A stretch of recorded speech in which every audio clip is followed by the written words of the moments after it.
เอาสบายดีสบายดีโดยโอ้เราหน่อไม้อยู่เห็นหน่อยเนาะอ่าเอายังทาชนะนะหน้าขาวๆค่ะฮะบ่ นี่ได้เลยในหน้าผากค่ะได้ไปหมุดหน้ามาบ่บ่อืมพี่น้องเนาะน้องของน้องน้ำเป็นอะไรเฮียนน่ะอ่านออกอยู่บ่บ่กอไก่ขอไข่ได้ได้อยู่กอไก่ขอไข่เนาะเด้อโอ้ พี่น้องเนาะมื้อนี้แม่ไปหาหน่อไม้เนาะแม่ไปหาหน่อไม้มาแล้วเราไปหาซื้อมาบ่เลยเนาะได้ไปหาหยังโอ้เพิ่นกำลังต้มหน่อไม้อยู่พี่น้องเนาะโอ้ป๊อดต้มหน่อไม้กำลังสิเอาไปขายใส่เวียดคือเก่าบ่บ่อยู่ไสพอยังบ่ได้ไปเป็นหยังคือบ่ได้ไปหน่อไม้บ่ได้ลาย ต้องให้หน่อไม้ลายก่อนเนาะเด้อพี่น้องเนาะเอาข้ามไปฟังนั่นก่อนบัดนี้พี่น้องเนาะได้ยินข่าวว่าโอ้ยนิวรุดว่าซั่นเนาะกินหางมงหางไม้ทางแม่น้องน้ำเนาะเดี๋ยวไปถามเพิ่นก่อนเนาะว่าเพิ่นไข้ขึ้นแล้วบ่หรือว่าจังไดสิแล้วเลยเด้นี่เนาะยังเหลือบ่หลายปานใดเราออกโอ้ยอย่าจงไว้หลายตัวมันแก่นะเอาออกอีกหน่อไม้ยังนี่หน่อไม้ลายหน่อไม้ลายเนาะเอาพี่น้อยเนาะเอามาฝากนี่บาทนี่พี่น้อยเนาะบ่ได้ถ่ายน้องน้ำนี่ก็ค่อนข้างสิโดนเลยน้องน้ำเนาะได้เดือนหนึ่งเนาะจ๊ะประมาณนั้นแหละ พี่น้อยเนาะโอ้ได้ซัมนี่บ่ได้โบราณบ่ได้เนาะแม่เนาะสบายดีเด้อแม่เด้อโดยเนาะผู้ทางพ่อน้องน้ำเนาะเราอยู่คือกันพี่น้องเอ้ยไปหาเบิดมื้อบ่นี่นะแม่อ๋อหน่อไม้มันเริ่มสิเบิดแล้วเนาะบ่ได้บ่หลายปานใดพี่น้องเอ้ยนี่ไปหามาเพิ่มอีกบ่หรือว่าแนวใดนี่หาเพิ่มอีกมื้ออื่นไปอีกคือเก่าเจ้าบ่ได้รับซื้อหรือบ่นี่น่ะชื่อเขาก็ได้ไปหาโอ้เขาเวียกเขามันเริ่มจากเบิดแล้วเขาเนาะเพราะว่าก็เจ้าหามาขายตลอดเด้มันเริ่มบ่หลายแล้วพี่น้องเอ้ยเนาะได้กะละมังเดียวน่ะไปมันก็บ่กุ้มดอกนี่บ่คุ้มเนาะแม่นบ่น้องน้ำต้องหามาเพิ่มได้หลายกว่านี้อันนี้นี่ได้ประมาณ30บ่ฮอดดอกเขาว่าเนาะประมาณ30นี่กระทงนึงเท่าใดอ่ะคุมื้อนี่คือสิแพงอยู่เขาว่าทงนึง5,000กะทงนึง 5,000 10,000ดูเว็บไซต์3กรัมประมาณได้ประมาณ 300,000บ่ฮอดดอก 300,000เนาะแสนปลาย 200,000เนาะประมาณนั้นเนาะเพราะว่าเป็นเงินเวียดเด้พี่น้องเนาะช่วงนี้คือว่าน้ำท่วมบ่เขาให้ไปเยอะบ่ให้ไปน้ำท่วมบ่ทางนั้นโอ้มันตกแพง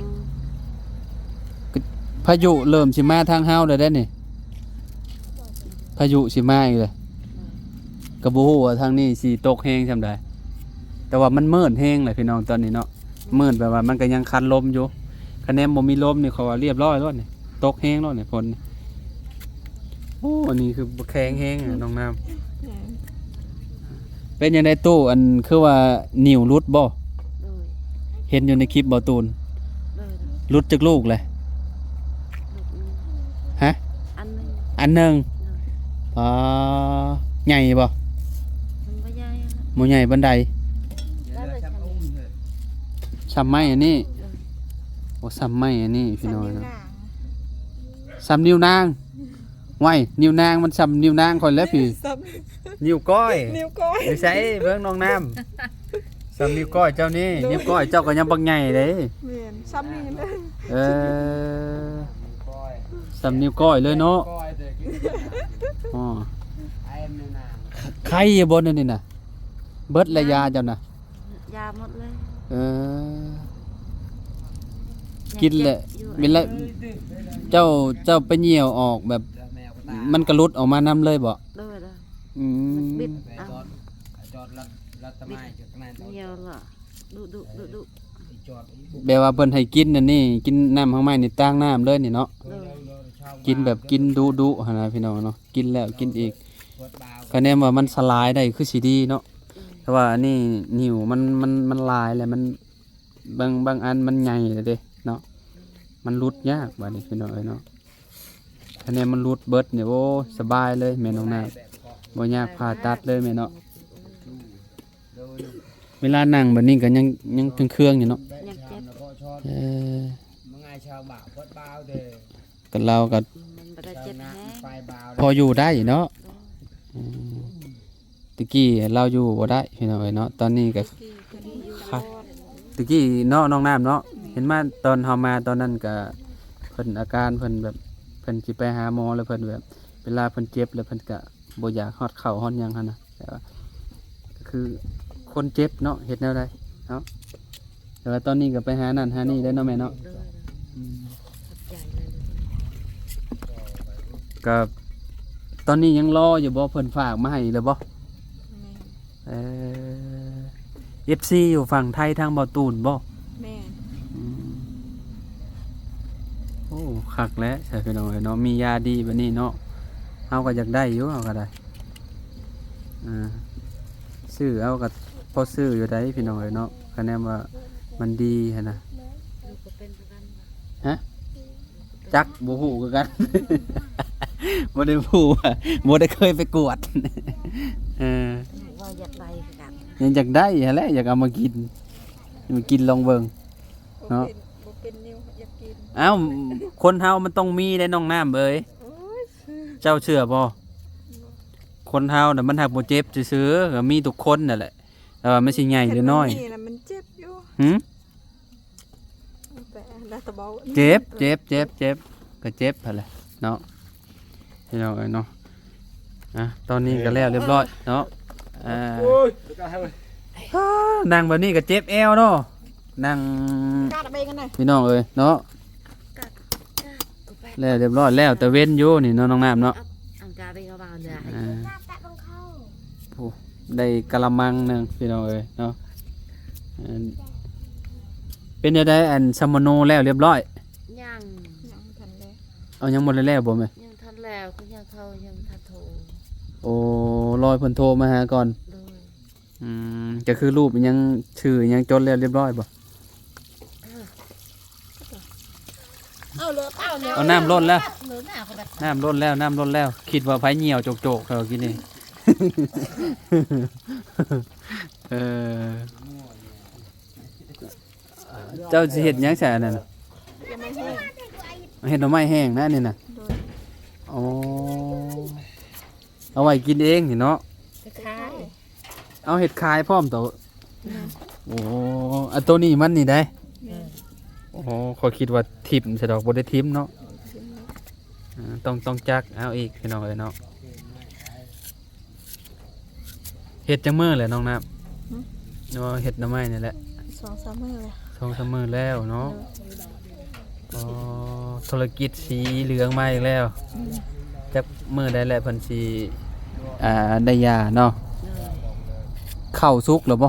ยัง ข้าวงั้นน่ะลินี่เนาะ แม่น อื เป็น ม สเปซพุ่นขึ้นในหัว เดือน11สากลนี่บ่ แม่น แล้วว่าเดือน11ลาวนี่โยมันสิเบิดแต่ได้เดือน11ลาวนี่ ใกล้แล้วพี่น้องมันเริ่มหน้าหนาวแล้วสิเข้าเดือน12แล้วเนาะเดือน12ลอยกระทงแล้วจักหน่อยนี่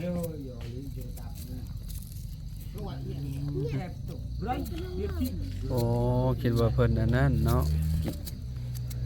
เพิ่นยอดอันอ่อนๆวันนี้เพิ่นจักแล้วมันก็สิเอาไปขายตากแห้งไว้ก่อนเนาะอันนี้ก็เอาบ่น้องนับแก่แห้งเนาะ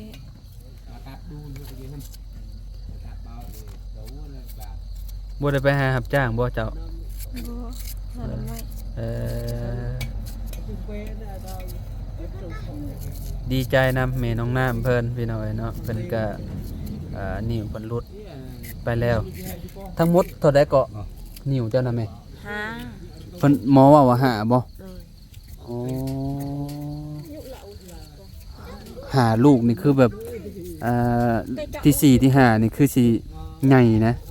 นั่นน่าสิหน่วยที่ห้าบ่หากะเป็นบ่จักอันนี้หลุดออกมานี่เนาะ จุ๊บ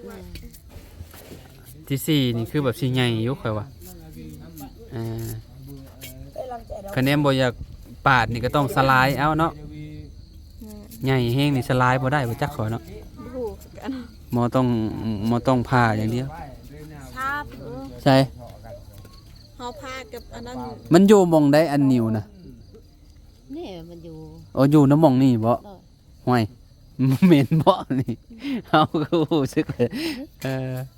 อ๋ออยู่แบบนี้เนาะอยู่หม่องนี้บ่แม่นบ่ เลย อยู่หม่องนี้เนาะ นี่มันเจ็บอยู่เพราะว่ามันอยู่บ้านนี้ อ๋อเวลาเจ็บ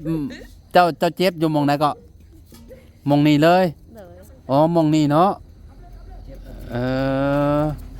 แม่นแล้วมาคล้างอยู่หม่องนี้แม่นความลาวหั่นแหละนี่โอ้ขอยรู้สึกว่าขอยก็คือว่าเจ็บบ่ค่อยนั่งรถแฮงบ่ อุ้ยกันเลย คนนั่งรถหลายบ่นี่ เนาะนั่งรถหลายไปจากน้องน้ำ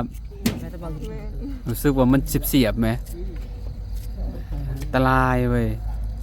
เฮาพากับกินยาหากไม้ใครกินหากไม้ให้มันออก ต้องกินห่างไม้ก็แล้วสิค่อยนั่งรถหลายแหละขอยเบิ่งน้ำมันแบบมันรู้สึกว่าแบบเจ็บแบบ คือมีอย่างแทงนี่แหละ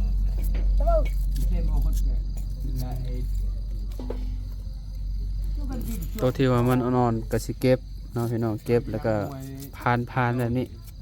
อันนี้ก็เจ้าหาบซื้อเท่าได้ใช้น้องน้ บ่ เขาใส่ธงหมด ำเอาใส่ธงนำกันมาเลยบ่ แม่น อ๋อคิดว่าเอาตากต่างหากอันที่ว่าตากอยู่ในนี่ได้ซะแม่เอาเฮ็ดหยังซั่นนี่นะ ไม่แห้งก่อน เฮาสิเอากินเองบ่นี่นะ บ่เฮ็ดตัวนั้นนั่นแหละ ใช่นี่เฮาแหละ อ๋อคือแบบไปต้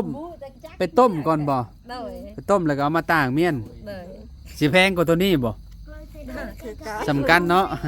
ขายเป็นโลบ่นั่นก็ได้ ใส่ธง บ่ใช่ทงหมด ธง10 นั่นก็ได้อยู่ในเก็บไว้จะเอาอีก โอ้กันน่ะไอ้เตอของงานเฮา โอ้โหโอ้ยเรียกว่าผู้ใดเนาะไอ้หักสบายดีได้เด้อแล้วเราบ่พูดเข้านะอืม ยังน้อยนึงยังระวัง3มื้อนี่ก็แล้ว สามมื้อบ่ เอาลาย เออ นั่นเรายันพยุ แล้วอย่าซะปักปะเรือน ยันพายุไปบ่ ยามตาย เรายันป้าเพื่อน เย็นฟ้าเฮือน เออ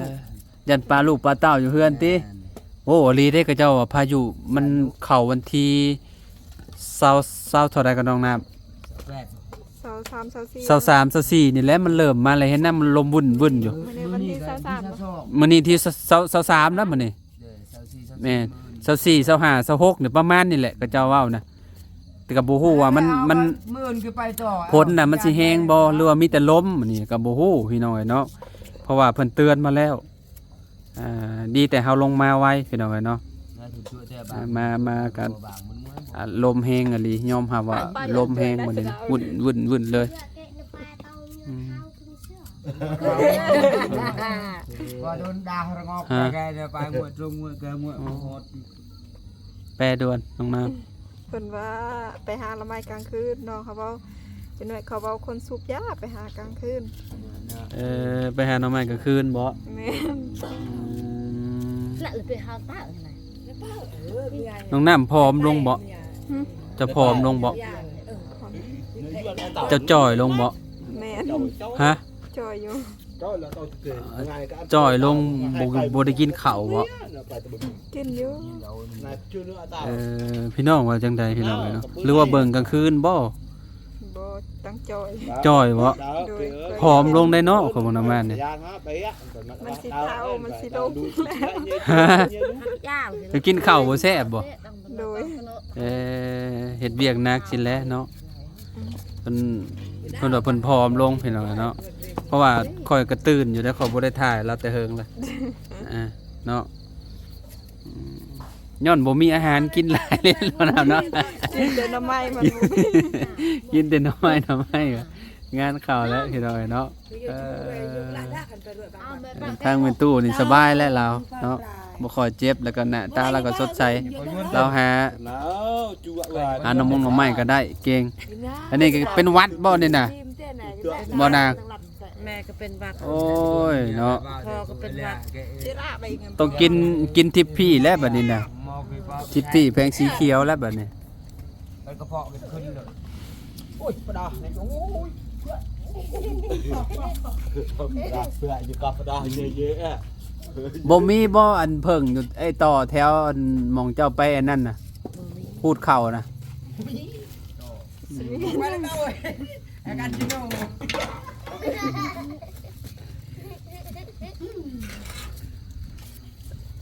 หนูนี้ช่วงนี้ก็คือสิออกหลายอยู่เขาว่า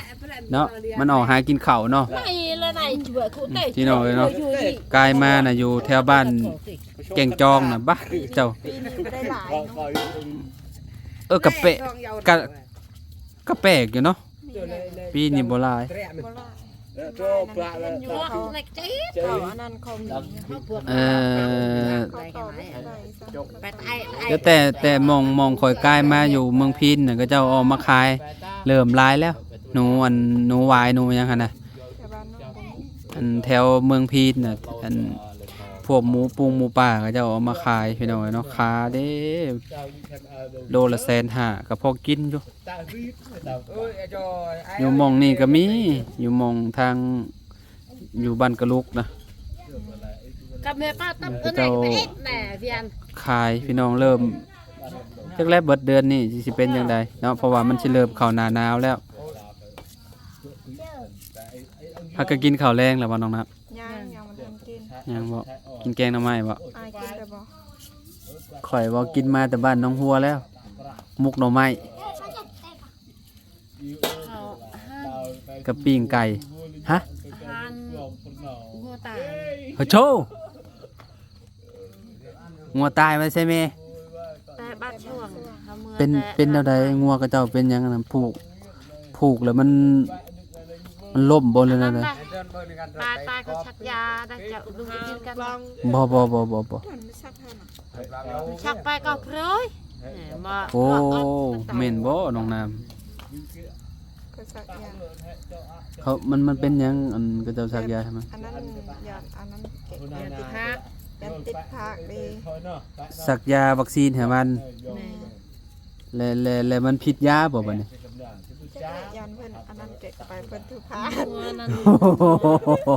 กินโอ้ยอันตรายเด้กินอุตทีบเนาะโอ้ยแบบนี้เนาะ สมเจ้าซื้อมาบ่ บ่เขาให้ ก็เจ้าให้ชื่อโยพี่น้องเอ้ยเนาะกินดิบบ่ได้ดอกจะต้องเฮ็ดให้มันสุกๆแล้วน่ะ ไอ้ตามันชู อืออยู่ในหม้อก็ต้มอยู่ได้พี่น้องเอ้ยเนาะเอายังบ่ได้ต้มบ่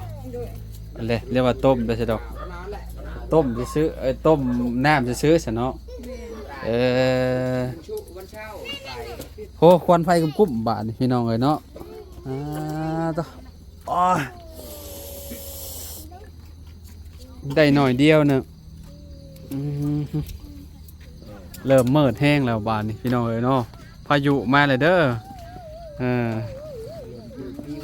ลมมาคักแล้วนี่น้องน้ำเราสิเอาไปใส่หม้อแล้วบัดนี้พี่น้องเอ้ยโอ้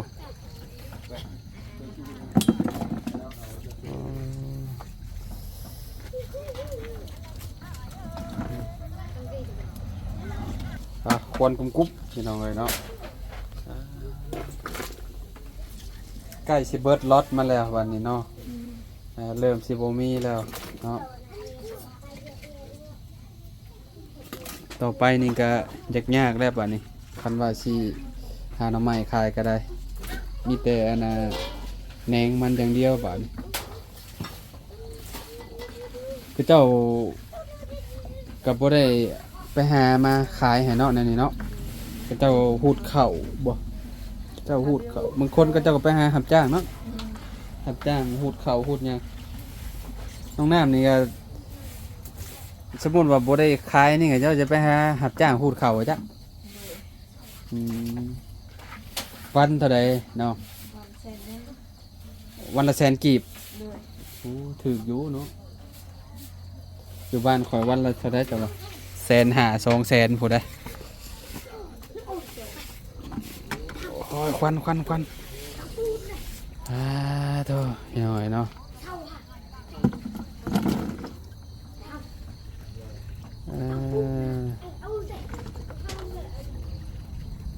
โอ้ได้อยู่ขู่เดียวหนึ่ง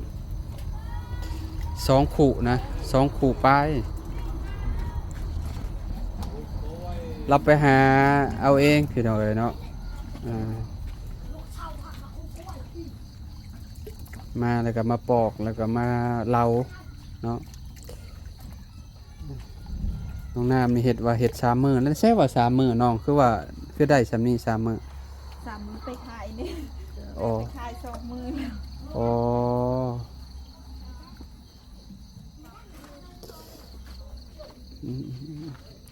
อ่ะเห็นไว้เนาะจ้ะ 3 มื้อเมื่อได้ไป5บาทต้มเลยนี่5กะมะ5มื้อ นี่หากงานมื้อนี้เนาะ อยู่5เมื่อวานหมดต้มแล้วได้แต่60 ถุง เมื่อวานนี่บ่ โดย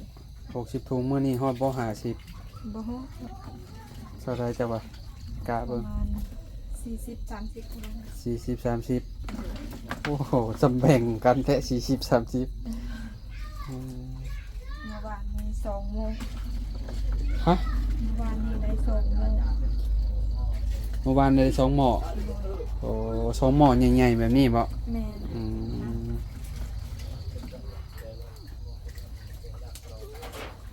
อ่ะ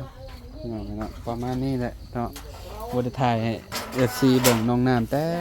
โดนเลยเนาะมื้อนี้ก็ได้ถ่ายให้ FC เบิ่งเนาะเวียกแต่ละเทื่อเราเฮ็ดก็เฮ็ดอันนี้แหละพี่น้องเอ้ยเนาะทางน้องน้ำควันไฟพี่น้องเอ้ยฝั่งนี้ก็กำลังเก็บตากเมี่ยนเนาะอย่ามันถึงน้ำหมอกเนาะ เฮ้ย ถึงน้ำหมอกนี่ก็มันก็สิ ปั๊ม บ่มันก็สิดับ โอ้พี่น้องเอ้ยเนาะตากไว้วันนี้แล้วก็บัดเลยเอาไปแช่น้ำแกงเนาะแม่เนาะ เอ้ย บัดเลย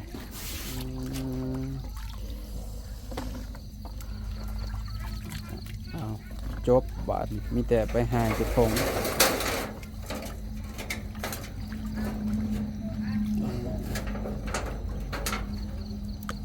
ละพี่น้องเอ้ยเนาะเต็มระบบอยู่หั่นน่ะ เต็มแล้ว น้ำหม้อหาได้โอ้โหอันนี้คือเสียบไปต้มอีกนี่ก็ได้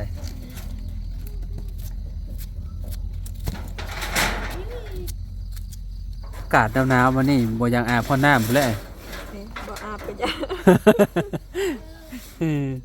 บ่อาบก็ได้เนาะสิเป็นหยังเนาะน้ำตอนเช้าอาบเลยเด้มีแต่แป้งแขวแล้วก็นอนแล้วแหละ จับสิมือได้แล้วอาบน้ำ 3-4 มื้อจังอาบเทื่อหนึงก็โอ้หากหมองคอยนอนมันมีน้ำอุ่นเด้ยามเช้าเปิดอาบมันก็สิสบายแน่พี่น้อง มีอยากได้น้ำอุ่นต้มเอา เนอะอยู่นี่ต้มเอาเลยคือแบบต้มใส่หม้อแบบนี้แหละแล้วก็ไปจ่าวอาบแบบนี้เนาะก็เนี่ยมันหนาวแห้งๆกับแม่นเลยเด้พี่น้องเอ้ยเนาะต้องต้มน้ำอาบจ่าวกับน้ำเย็นนั่นแหละอยู่บ้านกับแบบนี้แหละบ่มีอันนั้นเด้บ่มีอันเครื่องทำน้ำอุ่นพี่น้องเอ้ยเนาะแต่บ้านน้องน้ำนี่เฮ็ดได้เด้